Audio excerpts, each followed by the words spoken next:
एक तरफ मस्जिद में भाईजान आपस में भिड़े हैं तो वहीं देश के 2 सूबों में नमाज पर बवाल मचा है। उत्तराखंड से लेकर महाराष्ट्र तक सार्वजनिक और सरकारी दफ्तर में नमाज पढ़ने पर विवाद बढ़ गया है।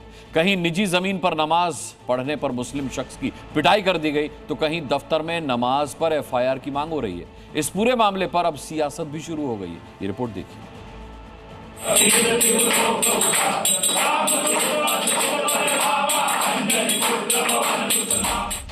जहां पढ़ी जा रही नमाज वहीं पर हनुमान चालीसा का पाठ। जहां हनुमान चालीसा का पाठ हो रहा है ये न तो किसी का घर है न ही किसी का निजी दफ्तर, बल्कि महाराष्ट्र के मालेगांव म्युनिसिपल कॉर्पोरेशन के बिजली ऑफिस का दफ्तर है। यहीं पर पिछले दिनों भाईजान ने ग्रुप में नमाज पढ़ी। नमाज पढ़ने के बाद रोजा भी यहीं खोला था। नमाज पढ़ने के बाद भाईजान ने बाकायदा इसका वीडियो भी सोशल मीडिया पर वायरल किया था। सरकारी दफ्तर में नमाज पढ़ने का वीडियो जैसे ही वायरल हुआ, हिंदू संगठन के कार्यकर्ता भड़क गए और बिजली दफ्तर पर छापा मार दिया। हिंदू संगठन के कार्यकर्ताओं ने करीब आधे घंटे तक हनुमान चालीसा का पाठ किया।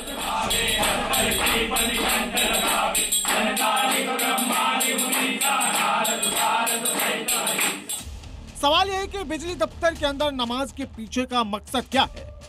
आज भाईजान ने नमाज पढ़ी, कल वक्फ की जमीन का दावा ठोकेंगे। भाईजान कभी कहीं किसी भी इमारत को नमाज पढ़कर मस्जिद बना देंगे। मस्जिद नहीं मिलेगी तो सरकारी जमीन और दफ्तर को ही कब्जा लेंगे। और मालेगांव में तो भाईजान ने सारी सीमा ही लांघ दी। भाईजान ने नमाज बिजली ऑफिस के परिसर में नहीं पढ़ी बल्कि दफ्तर के अंदर पढ़ी है।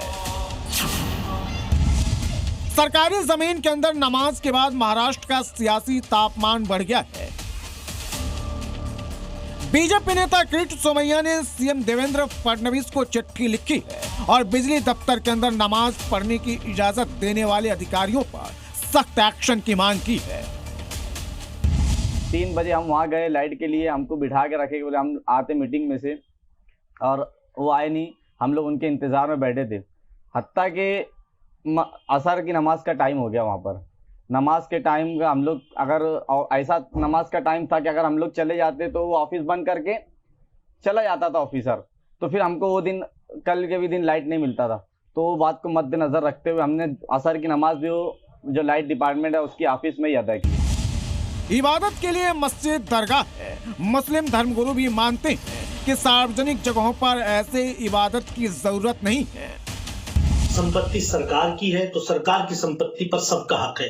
जैसा कि हम देखते हैं हर पुलिस स्टेशन पर मंदिर बना हुआ है। हम देखते हैं हर हॉस्पिटल में, जो सरकारी हॉस्पिटल्स हैं उनके अंदर मंदिर बने हुए हैं। तो वहां जब पूजा की जा सकती है, हर नगर निगम के अंदर मंदिर बना हुआ है, जब ये धार्मिक स्थल हो सकते हैं तो मैं समझता हूं कि नमाज पढ़ने की इजाजत भी होनी चाहिए।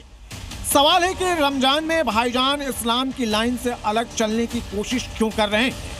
ब्यूरो रिपोर्ट, जी मीडिया।